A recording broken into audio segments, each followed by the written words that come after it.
Bonjour et bienvenue dans l'émission Parole de Femmes. Nous allons parler toute cette semaine d'un thème d'actualité, les vacances et le repos, parce que c'est l'été, parce que vous allez prendre des vacances, vous avez pris des vacances, vos enfants sont en vacances. Alors comment bien vivre ce repos si bien mérité, j'ai envie de vous dire, avec nous déjà. Vous pouvez prendre une tasse de café, regarder toutes les paroles de femmes que vous avez manquées. Là, on est déjà sur la bonne voie et on va voir comment vraiment se reposer. Est-ce que ça sert à quelque chose de se reposer et puis surtout ne pas gaspiller vos semaines de vacances en faisant des choses qui vont finalement vous épuiser. On va en parler tout au long de cette semaine. Mais pour commencer cette semaine, on va parler du sabbat parce que le sabbat est un sujet dont j'entends régulièrement parler aujourd'hui d'une façon biblique et d'une façon qui me semble un peu déséquilibrée. Ça n'a pas l'air d'être quelque chose qui amène le repos dans la vie des gens, ça a l'air de, au contraire, provoquer beaucoup d'émoi, beaucoup de divisions aussi. Donc, nous allons parler du sabbat aujourd'hui, mesdames, pouvoir entrer dans cette grande discussion. Alors, Anne, Shabbat Shalom. Shabbat Shalom. Shalom On n'est Shabbat, pas samedi Aurélie. aujourd'hui. Et Bon nous repos. sommes avec Gladys. Shalom Shabbat à toi aussi, Gladys. Merci. Shabbat à Boulogne. Hein. Désolée. Elle n'était pas prévue, mais je la trouve bonne. Elle est pas mal. D'où vient le sabbat? C'est quoi? C'est de l'origine du sabbat? Déjà, on sait que dans la Bible, c'est dans l'Ancien Testament, on sait que Dieu, dans Genèse 2, a créé le monde en 6 jours. Toute la création s'est faite en 6 jours. Et le 7e, il s'est arrêté dans son processus de création. Et ça a été le jour du repos. Et dans Exode 20, quand la loi a été donnée, il a été dit que pendant 6 jours, tu feras ton ouvrage. Et puis après, le 7e jour, tu t'arrêteras. Alors ça ne veut pas dire ne rien faire absolument, mais tu cesseras. Certains traducteurs disent cesser toute activité. Hein, le mot Shabbat, ça a la même racine hébraïque que se reposer, que le verbe Shabbat, se reposer. Donc c'est un jour de cessation d'activité, de repos, et c'est une prescription de l'Ancien Testament. Et la question qui revient toujours, c'est est-ce que c'est applicable à nous qui sommes maintenant dans la Nouvelle Alliance, puisque c'est une prescription de l'Ancienne Alliance, comme des kilomètres d'autres prescriptions de l'Ancien Testament. As-tu une réponse pour nous? Est-ce que j'ai une réponse pour nous? C'est vrai que ça fait débat, donc on ne va pas aujourd'hui absolument trancher le débat, parce qu'on ne veut pas mettre de l'huile sur le feu non plus, mais quelques pistes quand même. On voit l'attitude de Jésus dans Luc 6, quand justement il est accusé, je vais vous lire le passage, il est accusé par ceux qui l'observent de faire une guérison le sabbat. Je vais vous le lire. Un autre jour de sabbat, Jésus entra dans la synagogue et se mit à enseigner. Là se trouvait un homme dont la main droite était paralysée. Les spécialistes de la loi et les pharisiens observaient Jésus pour voir s'il ferait une guérison le jour du sabbat, afin d'avoir un motif de l'accuser. Mais Jésus connaissait leurs pensées et il dit à l'homme qui avait la main paralysée « Lève-toi, tiens-toi là au milieu ». Il se leva, se tint debout. Et Jésus leur dit « Je vous demande s'il est permis le jour de sabbat de faire du bien ou de faire du mal, de sauver une personne ou de la tuer. » Alors il promena son regard sur eux tous et dit à l'homme « Tends ta main ». Il le fit et sa main fut guérie. Ils furent remplis de fureur et se consultèrent pour savoir ce qu'ils feraient à Jésus. Donc là, on voit très bien que Jésus fait une guérison le jour du sabbat. Donc c'est un camouflet pour tous ces gens qui sont en train de l'accuser et d'essayer de trouver la faille dans ce qu'enseigne Jésus. Et puis ils essayent de le coincer en disant « Ah ah, il ne respecte pas les prescriptions de Moïse ».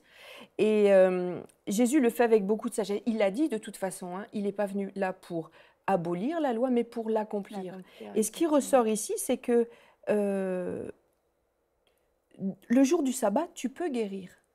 Donc il n'est pas venu dire le sabbat sert à rien, ou on balaye le sabbat, mais est-il possible de faire du bien ou du mal le jour du sabbat? Il n'a pas annulé le sabbat. Il n'a pas annulé le sabbat. Il n'a pas annulé le sabbat, mais c'est un jour où tu peux faire du bien. Là, il ne met pas en balance le fait de ne rien faire ou de travailler, il met en balance le fait de ne pas bouger ou faire du bien.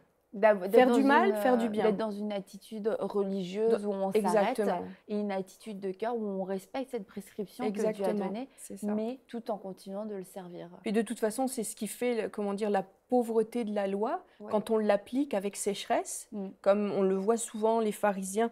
Tous ceux qui accusent Jésus dans les évangiles, on les voit appliquer d'une manière, je ne voudrais pas être insultante, mais un peu bête, la loi, avec des œillères en tout cas, d'une manière sèche. La lettre tue, l'esprit La lettre tue, l'esprit vivifie. C'est-à-dire, vraiment, ils appliquent les règlements.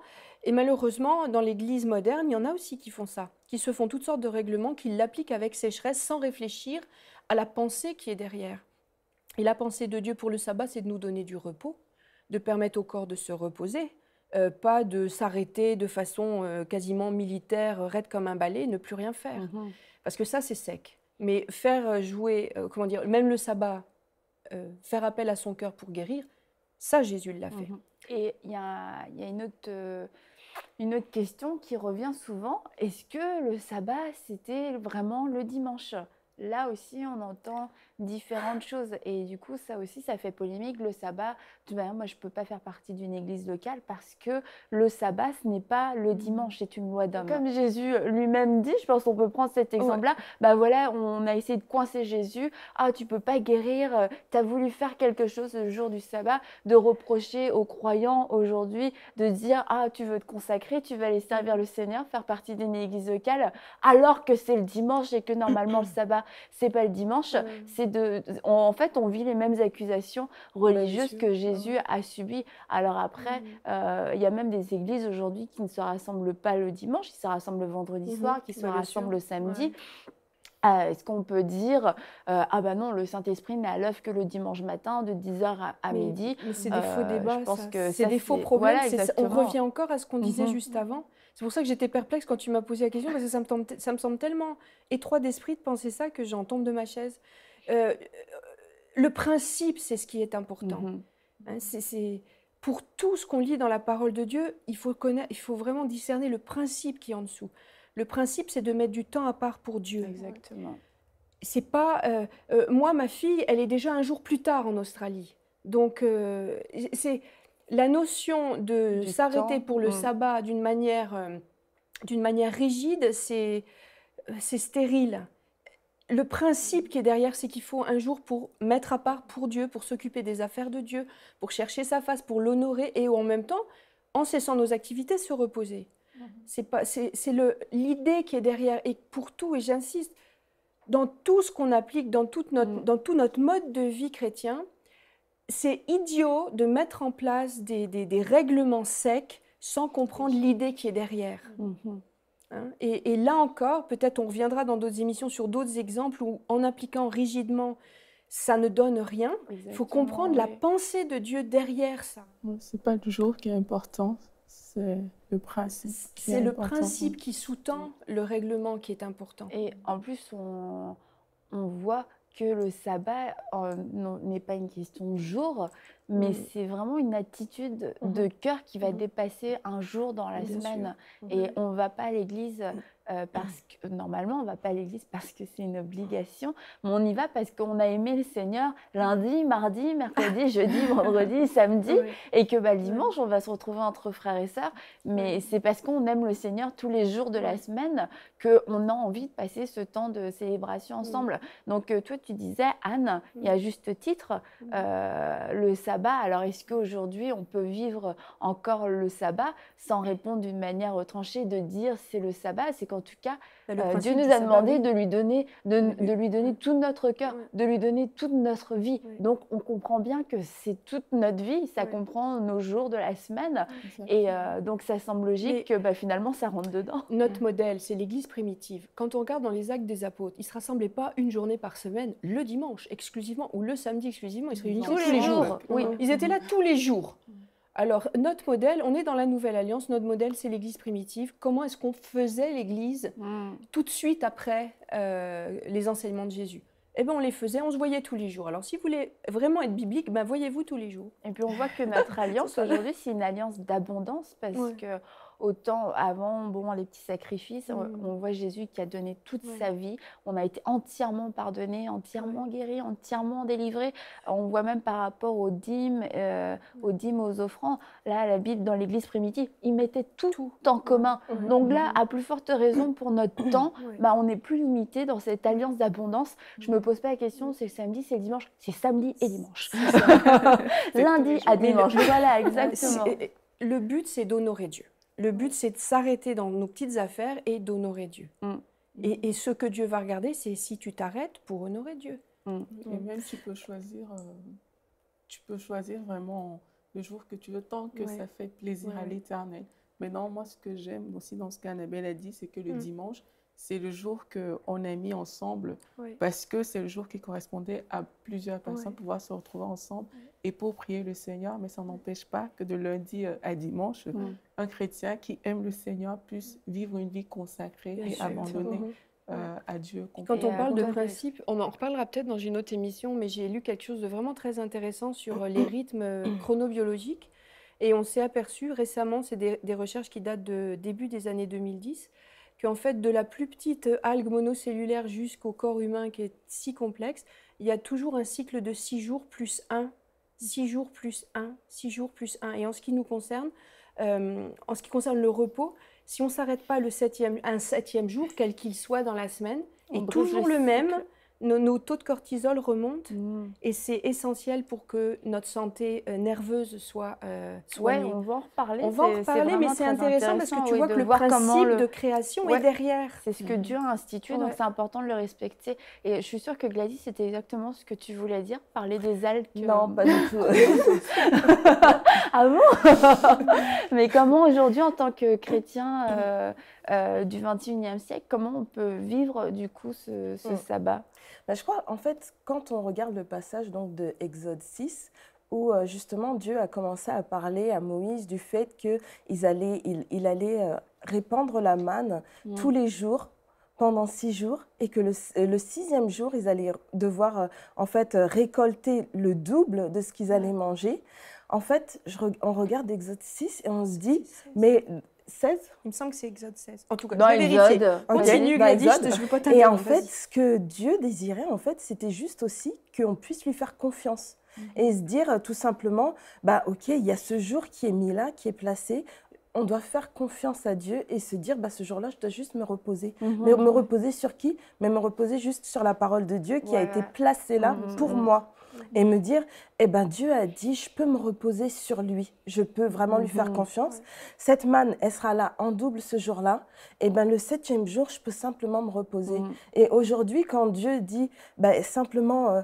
ton jour, c'est l'Église a décidé que le jour où vous allez vous retrouver, bah, ça sera le dimanche. Bah, simplement, tu peux te dire, bah, dimanche, c'est le jour du Seigneur. Entre guillemets, c'est le jour du Seigneur parce que tous les autres jours de la semaine, justement, du lundi au dimanche, c'est le jour du Seigneur.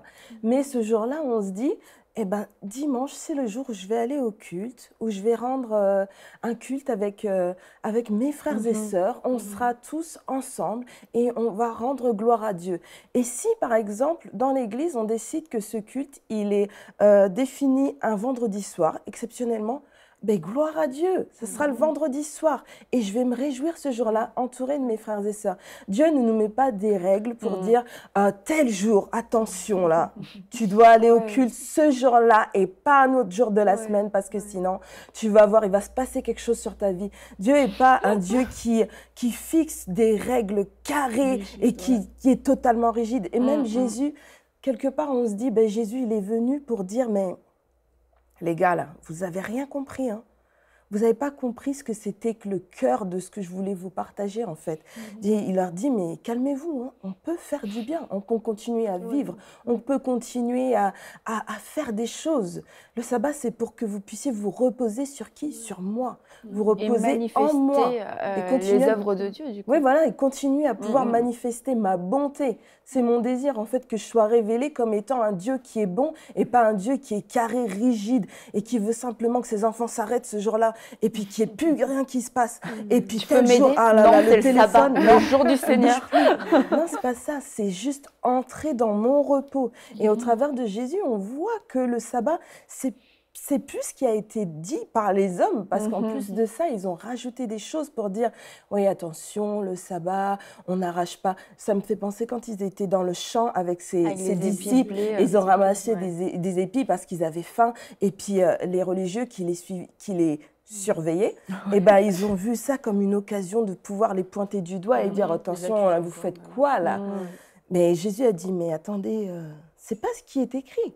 Vous avez mal lu, vous avez mal lu et mal compris les choses. » Et vraiment, ça, c'est merveilleux de voir ça parce qu'on se dit, aujourd'hui, tous les jours, c'est le sabbat. On peut entrer réellement dans le repos de Dieu tous les jours de notre vie.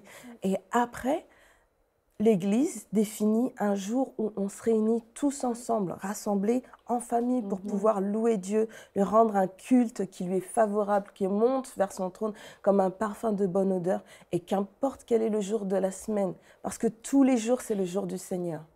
Et tu parlais de la manne tout à l'heure. Ce qui est génial, je trouve, c'est que les autres jours, il y avait vraiment une prescription pour dire vous ne prenez que ce dont vous avez besoin, pas plus. Tu prends plus, ça va pourrit, pourrir. il y a des vers, mais pour le jour du sabbat, là, tu peux prendre double. Et il y avait une protection surnaturelle sur la provision. Tout à fait. Et ce jour-là, ça ne pourrissait pas, au contraire, et c'était pour permettre aux gens de pouvoir pleinement se reposer et de pouvoir voir aussi la main de Dieu. Et c'est pas du temps perdu que de prendre ce jour à part, parce qu'il y a beaucoup de gens aujourd'hui aussi, il y a des corps de métier, c'est beaucoup plus difficile, hein. Je pense par exemple aux infirmières. Voilà, c'est plus compliqué, mais il y a des gens qui, délibérément, pour des questions financières, vont travailler le dimanche. Mais est-ce que c'est un bon arrangement financier pour ces économies de faire ça? De choisir de travailler le dimanche.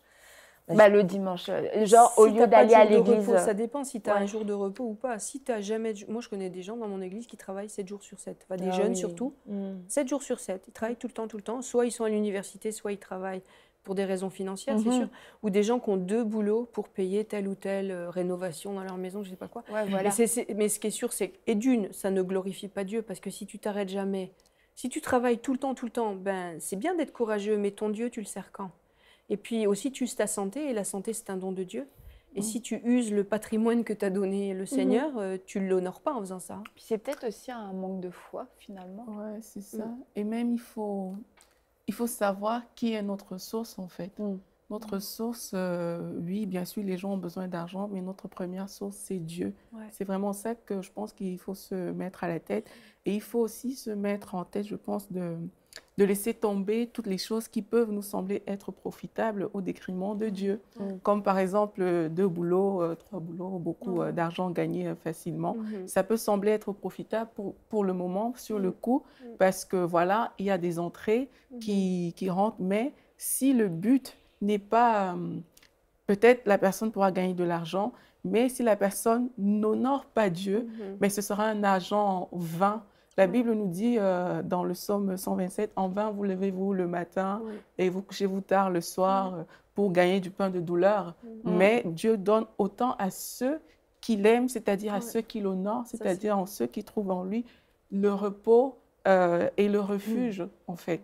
Donc vraiment, délaisser Dieu au profit de l'argent parce que c'est difficile et tout, ça veut dire quelque part qu'on n'a pas mis sa confiance pleine en Dieu comme celui qui pourvoit à nos besoins, comme celui qui prend soin de nous, en fait. Parce que quand on regarde la Bible, on voit des histoires comme celle de David et tout, quand il écrit des psaumes. Ben, il se couche, il s'endort, il sait que l'Éternel prend soin de lui, il sait qu'il ne va pas manquer parce que lui, sa confiance était mise en Dieu. Et c'est ce que nous, les chrétiens, aujourd'hui, on devrait faire parce que le sabbat a été institué par Dieu. Le jour de repos a été institué par Dieu. C'est un jour où Dieu prend plaisir. Il faudrait qu'on puisse se poser la question, est-ce que chacune de mes journées, parce qu'on a dit que le sabbat, au final, c'est du lundi au dimanche, est-ce que dans chacune de mes journées, Dieu prend plaisir?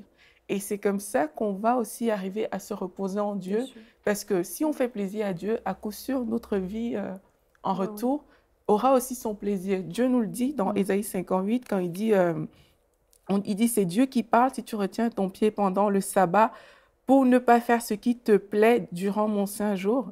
Si tu considères le sabbat comme un plaisir, le jour saint de l'Éternel, comme digne d'être honoré, et si tu l'honores en ne suivant pas tes voies habituelles, donc les voies que toi tu as l'habitude de suivre, en ne cherchant pas à accomplir tes propres désirs et en ne parlant pas dans le vide, ça c'est pour ceux qui parlent trop, alors tu trouveras ton plaisir dans l'Éternel. Je te ferai monter sur les hauteurs du pays et je te ferai jouir de l'héritage de ton ancêtre Jacob.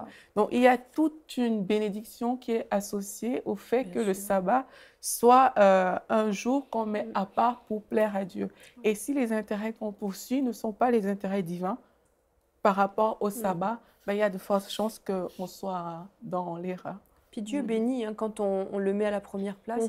Je me souviens d'un témoignage, c'est ma deuxième fille, elle était étudiante en architecture, donc c'est un programme très lourd où il faut beaucoup travailler. Et il y a beaucoup de ses amies chrétiennes qui ne venaient pas à l'église le dimanche parce qu'elles faisaient leurs devoirs, quoi. Je me souviens que ma fille avait décidé que devoir, pas devoir, le dimanche, c'était pour Dieu. Donc le dimanche, elle ne faisait aucun devoir et elle s'arrangeait pour que toute la semaine, tout son travail soit fait pour que le dimanche, elle soit libre. Puis elle a demandé à Dieu de l'aider pour ça. C'est un sujet de prière. Et puis vraiment, Dieu l'a aidée à s'organiser, à trouver. Et ce qui se passait, c'est qu'elle rendait toujours ses devoirs. C'était des grosses présentations, des maquettes, toutes sortes de projets. Elle les rendait toujours parmi les premières. Et elle n'était jamais en retard et elle me disait, la veille des jours où on doit faire nos présentations, ils sont tous là jusqu'à 3h du matin en salle informatique à finir. Mais elle dit, moi, je me couche à 10h ces soirs-là. Et il y avait vraiment le miracle qui prenait place jour après jour. C'est pas parce qu'elle est plus intelligente que les autres, c'est parce que vraiment, Dieu l'aidait, Dieu la secourait parce qu'elle avait décidé que le dimanche, c'était pour Dieu. Et Dieu a vraiment honoré son choix et sa prière. Et puis elle me disait, c'est incroyable, je ne sais pas comment je fais, je rentre toujours en avance de tout le monde.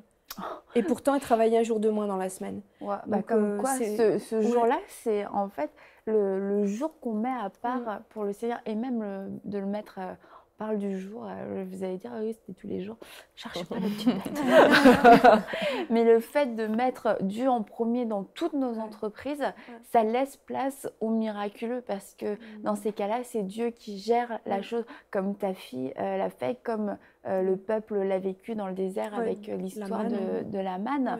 Et c'est clair que quand on fonctionne avec nos habitudes, avec nos prévisions humaines et notre trop parler,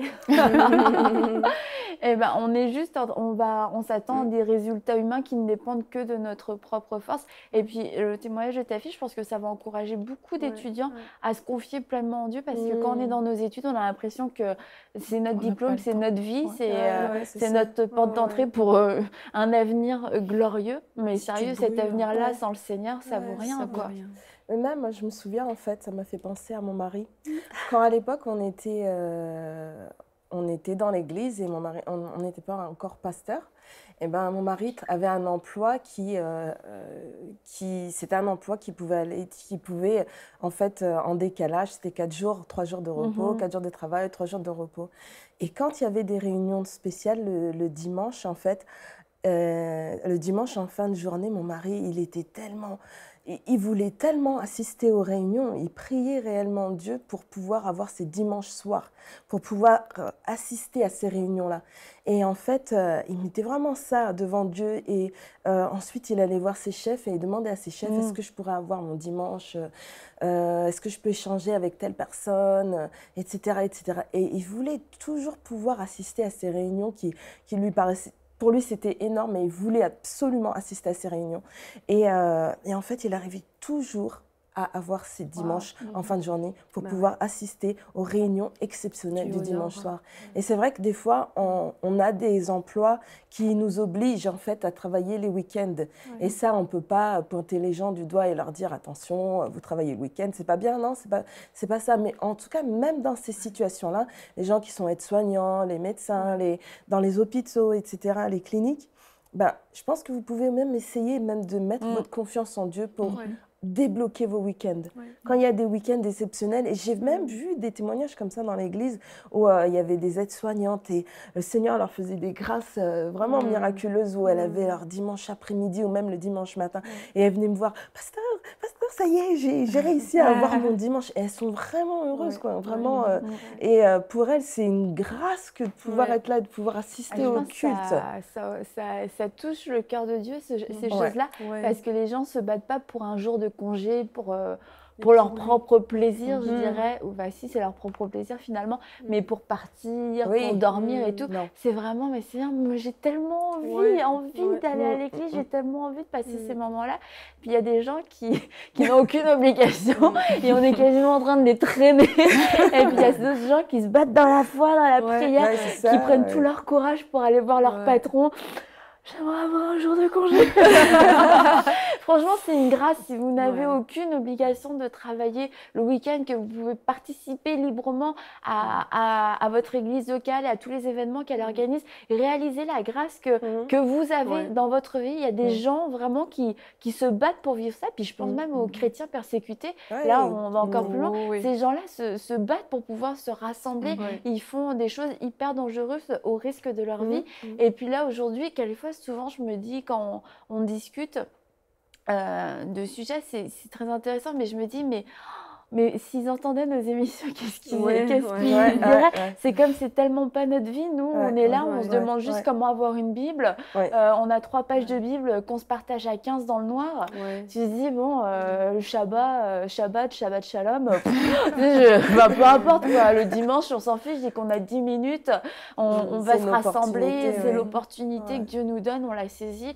Et je pense que c'est bien de revenir à cette église-là, l'église persécutée, quelquefois pour aussi savoir ce qui est vraiment important et puis nous dire c'est ma relation avec Dieu, ça dépasse un jour, ça dépasse un bâtiment, ça dépasse des lois d'hommes, c'est quelque chose qui vient du cœur et qui me pousse à m'approcher de Dieu, qui pousse constamment à lui donner toute ma vie, à lui faire confiance. Et puis par exemple aller voir un patron pour lui demander un congé, ça se fait.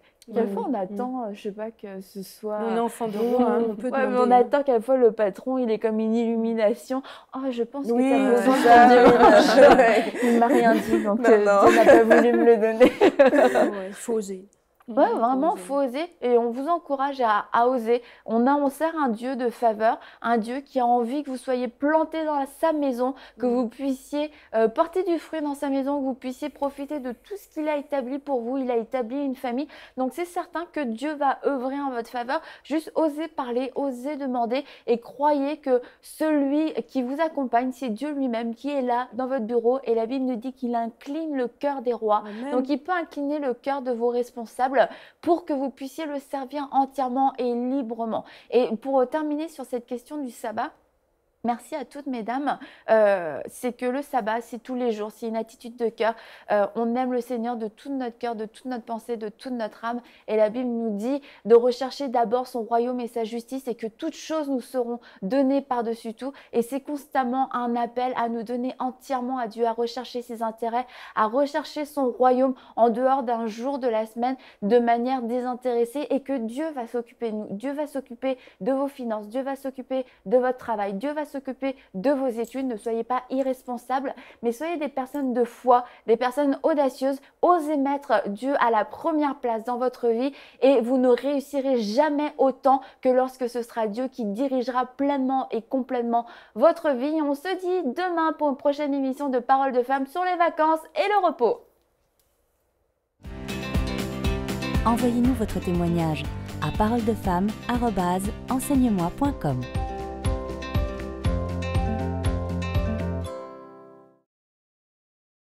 Cette émission est rendue possible grâce au précieux soutien des partenaires d'Enseigne-moi Canal International.